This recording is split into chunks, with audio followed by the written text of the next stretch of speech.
Welcome to Unit Number 2, Part 2 of the M-Pharm, Pharmaceutics, video series on molecular pharmaceutics, nanotechnology, and targeted DDS. I am Dr. Krishna Yadav. This unit focuses on advanced targeted drug delivery systems and targeting methods, covering the conceptual framework, carrier architectures, preparation and design, and biological evaluation. Section 3 covers the preparation methodologies for nanoparticles. These methodologies fall into three major categories: preformed polymer techniques, polymerization-based methods, and advanced fabrication technologies. One technique using preformed polymers is the solvent evaporation and emulsification method. This classical technique involves dissolving the polymer and drug in a volatile organic solvent, emulsifying it, and then evaporating the solvent to cause polymer precipitation, forming nanospheres. Limitations include residual solvent toxicity and denaturation of sensitive biological drugs. This diagram illustrates the 5 steps of the solvent evaporation and emulsification method. The double emulsion method, used for hydrophilic drugs, proteins, and peptides, helps improve encapsulation but has similar limitations. Nanoprecipitation, or the FESI method, dissolves the polymer and drug in a water-miscible solvent, then injects it into an aqueous antisolvent. The Marangoni effect leads to rapid solvent diffusion and polymer precipitation, yielding a narrow size distribution. Limitations include low solid content and poor entrapment of water-soluble drugs. The nanoprecipitation method involves dissolving the polymer and drug, injecting the solution into an aqueous phase, triggering rapid solvent diffusion via the Marangoni effect, causing instant polymer precipitation, and forming stable nanoparticles. Salting out uses high-concentration electrolytes to stabilize an emulsion, followed by dilution to precipitate the polymer. It avoids toxic chlorinated solvents, but requires extensive purification.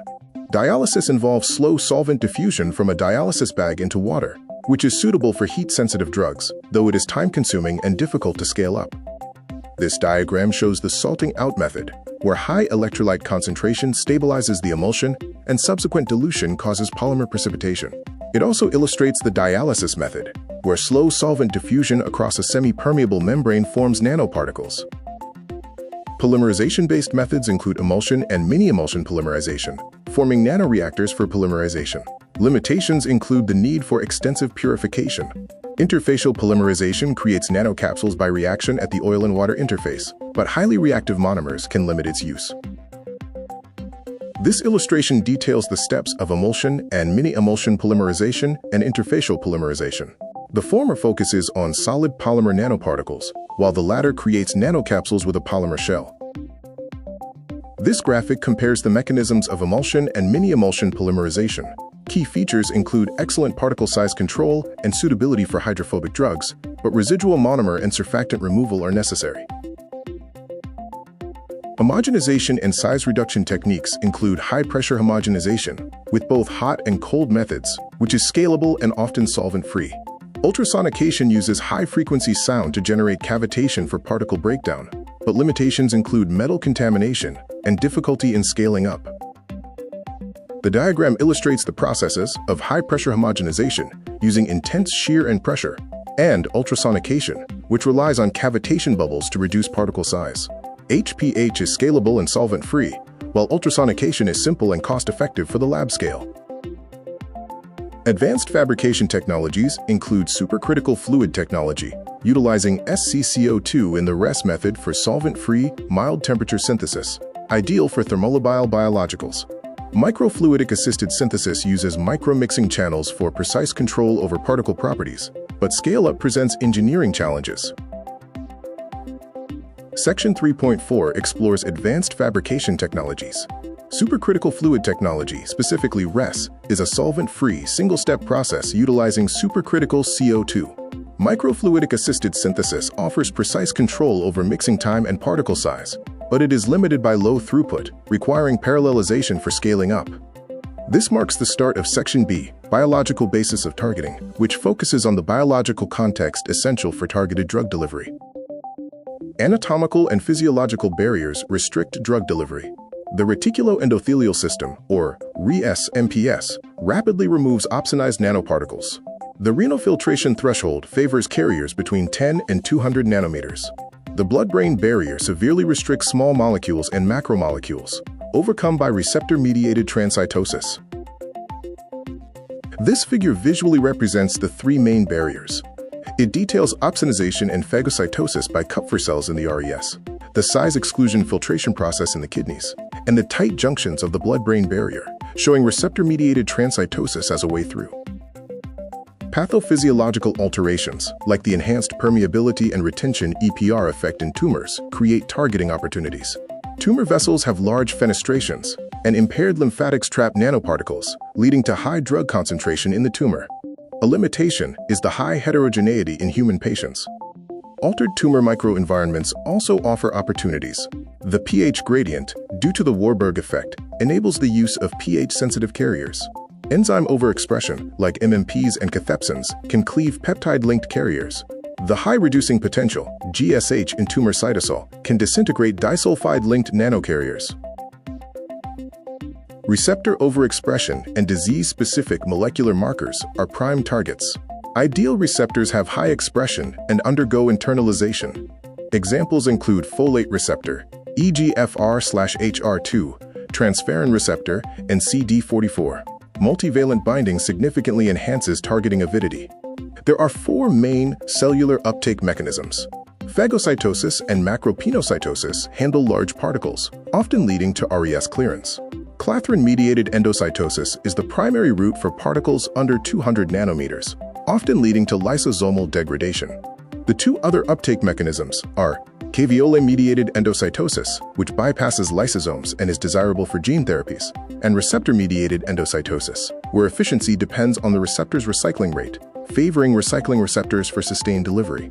This diagram illustrates the pathways of cellular uptake, including phagocytosis, macropinocytosis, clathrin-mediated endocytosis, and caveolin-mediated endocytosis, showing the size range for each pathway. We are now starting Section C, which covers the design and preparation of targeted systems.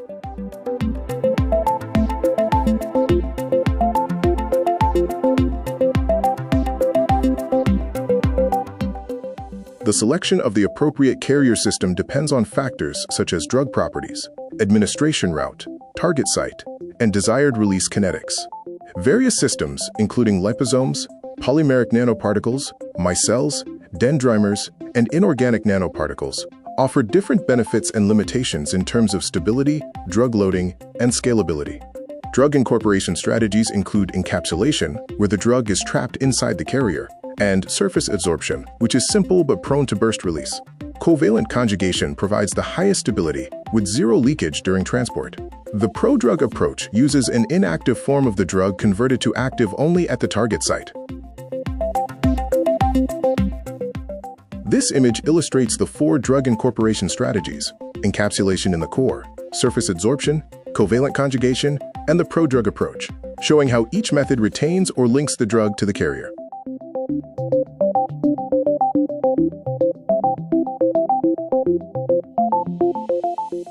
Ligand conjugation strategies are crucial for active targeting. Methods include physical adsorption, covalent coupling for robust linkages, and click chemistry, which is bioorthogonal and high-yielding. Pegylation with a spacer improves receptor accessibility and provides stealth properties. This video section explores surface functionalization approaches to enhance drug targeting efficiency. These methods include stealth modification, surface charge engineering, and biomimetic cell membrane coating.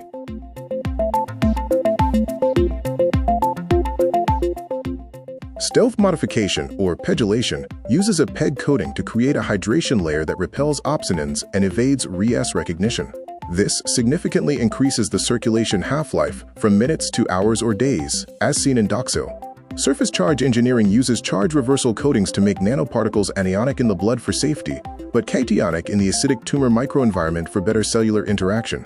Biomimetic cell membrane coating uses natural membranes from cells like RBCs to mimic self-markers such as CD47, inhibiting macrophage uptake for long circulation.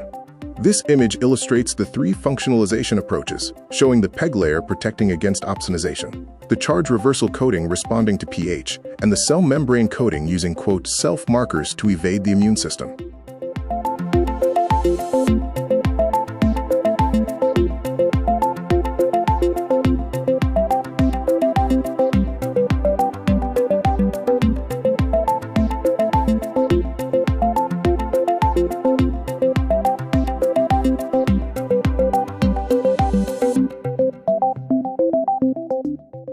we move on to critical process parameters that influence targeting efficiency.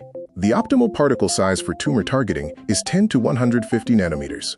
Sizes below 10 nanometers face renal clearance, and sizes above 200 nanometers are prone to splenic sequestration. The polydispersity index, PDI, should be less than 0.1 for an ideal monodispersed system. Higher PDI leads to unpredictable pharmacokinetics. Zeta potential values greater than plus 30 millivolts or less than minus 30 millivolts indicate good colloidal stability.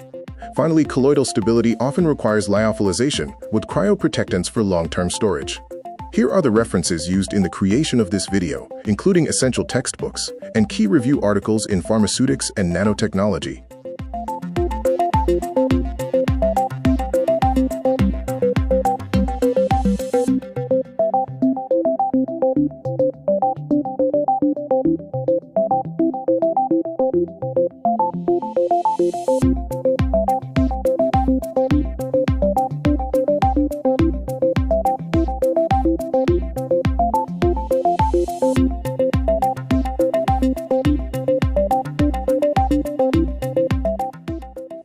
Thanks for watching. Please hit the like and don't forget to share and subscribe.